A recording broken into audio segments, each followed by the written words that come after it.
Film की शुरुआत में हम एक लड़की को देखते हैं, खून से लथपथ, नाक से खून बह रहा है। फिर अचानक खून वापस अंदर जाने लगा, उल्टा, जैसे वक्त पलटा हो। और यहाँ से कहानी पीछे जाती है। हजारों साल पहले जमीन के नीचे एक दुनिया थी, रोशन, खूबसूरत, महफूज। वहाँ रहती थी एक छोटी सी राजकुमारी, प्यारी, भोली और हमेशा खुश। फिर एक दिन उसने सुना, ऊपर भी एक दुनिया है, धूप है, हवा है, आसमान है जो सुबह से शाम तक रंग बदलता रहता है। दिल में आग सी लग गई। जाना चाहती थी लेकिन इजाजत नहीं थी। बाप ने मना किया, लोगों ने मना किया, लेकिन चाहत से ज्यादा ताकतवर कोई बात नहीं होती। एक रात छुपता हुआ पहरेदारों को धोखा दिया, सीधे सीढ़ियों की तरफ चढ़ गई। ऊपर पहुँची रोशन, आंखों पर पड़ी तेज धूप, सहा नहीं गया, आंखें गईं, फिर बीमार पड़ी, फिर मर गई। कोई नहीं आया उसे लेने, जिस्म वहीं सड़ा। बाप, राजा, जानता था बेटी गई, फिर भी दिल से नहीं माना। एक उम्मीद थी,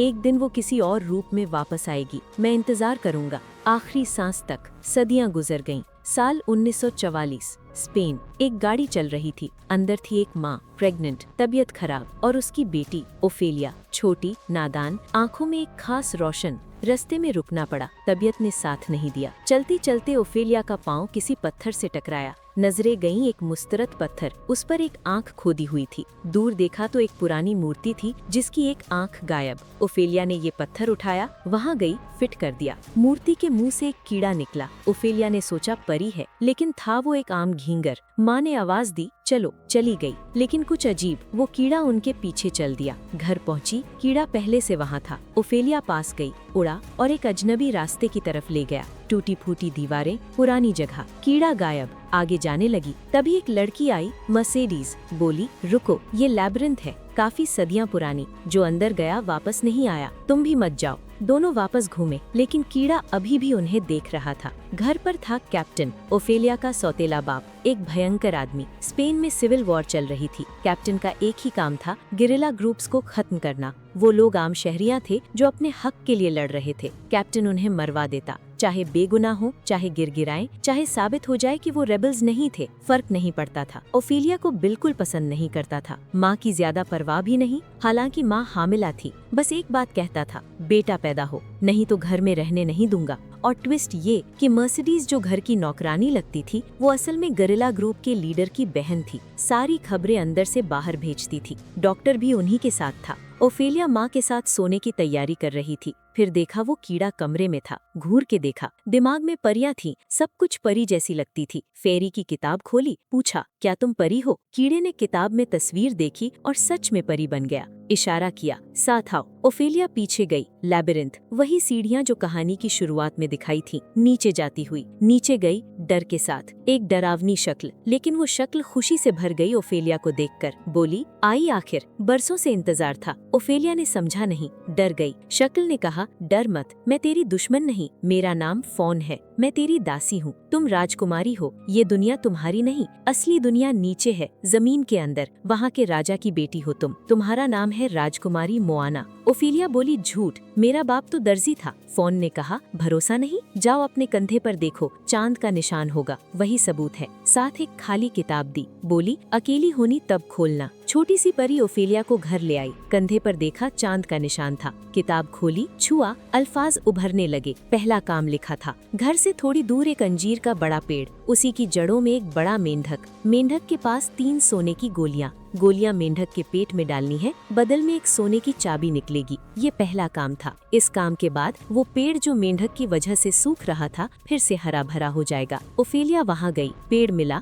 जड़ों में उतरी, मेंढक मिला, इतना बड़ा कि डर गई, लेकिन हिम्मत की। गोलियां डलाए मुंह में, मेंढक में उल्टी की और उसी उल्टी में सोने की चाबी। पहला काम पूरा। खुशी से घर आई, नहा रही थी कि कीड़ा आया। बोली, फिर ले चलो। लैबिरिंथ, फोन को चाबी दिखाई, साथ में एक और चीज दी, जादुई चौक। बोला, काम आएगी। घर आई, किताब खोली, छुआ, खून, डर के बंद की। माँ की चीखें आईं। गई, देखा, बहुत तेज खून। बाप को बुलाई, उसने ध्यान नहीं दिया। बेचारी ओफेलिया अकेली। काफी दिन गुजरे। एक रात फोन सपने में आया। गुस्सा, दूसरा काम अभी तक नहीं किया। ओफेलिया ने कहा माँ की तबीयत बहुत खराब है। फोन ने माना, लेकिन वक्त नहीं है, पूरी चांद की रात आने वाली है। सिर्फ उसी रात दरवाजा खुलेगा। एक जादू की जड़ दी। बोली, सुबह मिल्क में डालो अपने खून की 2 बूंदे, माँ के बिस्तर के नीचे रख दो, ठीक हो जाएंगी। फिर दूसरे काम के लिए कुछ परियां दी। बोला, मुश्किल काम है, एक राक्षस होगा, इंसान या जानवर नहीं, हमला करेगा, बचना पड़ेगा। वहाँ खाने की चीजें होंगी, छू भी मत करना, काम करो और निकलो। एक शीशी भी दी,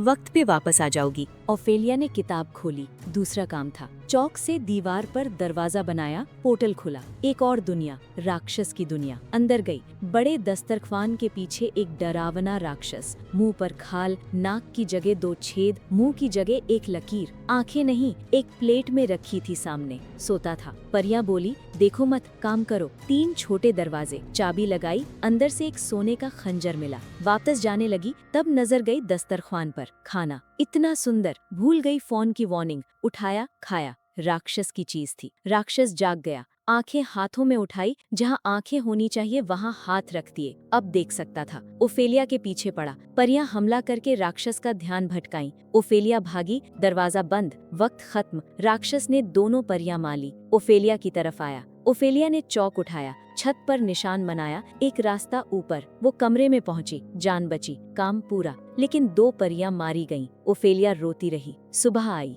जड़ उठाई, मिल्क, खून, बिस्तर के नीचे। माँ होश में आई। ओफेलिया भाग के खुश। इधर कैप्टन अपने जुल्म की हद तार कर रहा था। गांव वालों को खाना और दवाई बंद कर दी, ताकि रेबल ग्रुप्स का ठिकाना बताएं। भूख से लोग रेबल तक खाना नहीं पहुंचा सकेंगे। आधे रास्ते में ही रेबल खत्म हो जाएंगे। कुछ दिन गुजरे। गरिल्ला ग्रुप ने एक फ्रेट ट्रेन बम से उड़ा दी। कैप्टन भड़का। जब वो अपने बेस वापस आए, सब कुछ लूटा जा चुका था, वही माल जो उन्होंने गांव से रोका था। कैप्टन का गुस्सा आसमान तार कर गया। लॉक नहीं टूटा था, खोला गया था। की किसी के पास थी, सिर्फ मर्सिडीज के पास। यही काम मर्सिडीज का था। कैप्टन जंगल में गया, रेबल्स के करीब पहुंचा। गोलीबाजी, काफी मरे। एक जख्मी रेबल गया हाथ में। घर लाया, टॉर्चर। पूछा दूसरों का ठिकाना, रेबल नहीं बोला। डॉक्टर को हुक्म, ठीक करो फिर टॉर्चर करेंगे। डॉक्टर ने उल्टा किया, जहर का इंजेक्शन दिया, रेबल मर गया। कैप्टन को पता चला डॉक्टर भी रेबल था, वहीं गोली मार दी। उस रात फोन ओफेलिया के पास आया। फिर गुस्सा, अब तुम अच्छी नहीं रही,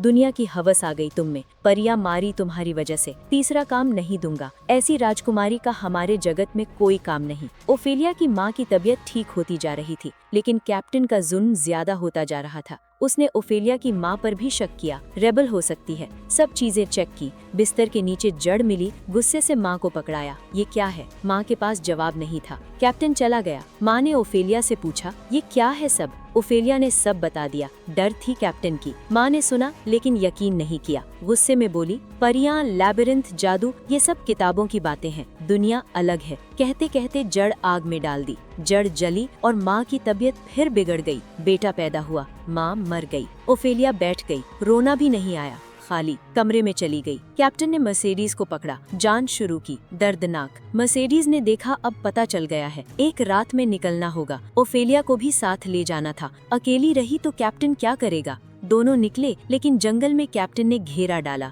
ओफेलिया साथ थी। कैप्टन ने सोचा रेबल ग्रुप में है। ओफेलिया को पकड़ा, टूटा कमरा। मर्सिडीज को टॉर्चर करने आया। मर्सिडीज ने छोटा चाकू से हाथ आजाद किए। कैप्टन पर हमला, भागी। फिर सोल्जर्स ने पकड़ लिया, मारने वाले थे। जंगल से रेबल्स निकले, सोल्जर्स पर टूट पड़े, हॉर्सेस लिए। मर्सिडीज बची, लेकिन ओफेलिया बंद कमरे में थी। माँ गई, मुश्किल में थी। फोन को उसकी हालत दिख रही थी। आया, गले लगाया, बोला, तुम्हारा दर्द देख के मैं भी पिघला, एक और मौका देता हूँ। आज रात खत्म होने से पहले अपने भाई को लैबिरिंथ आओ, ये आखिरी मौका है। ओफेलिया ने कहा, कमरा बंद है, भाई तक कैसे पहुँचूंगी? फोन ने चौक दी, जहाँ सोचोगे वहाँ पहुँच जाओगी। चौक से दरवाजा बनाया, सोचा भाई का कमरा, पहुँच गई। भाई को उठाया, भागी। कैप्टन ने देखा, जख्मी था, फिर भी पीछे आया। बाहर निकला, रेबल्स का हमला, फिर भी नहीं रुका। भाई के पीछे लैबिरिंथ। ओफेलिया एक अजीब दीवार के पास पहुंची, खुली, अंदर गई। फोन मिला। कैप्टन वहाँ पहुँचा, रास्ता नहीं, ओफेलिया नजर नहीं आई।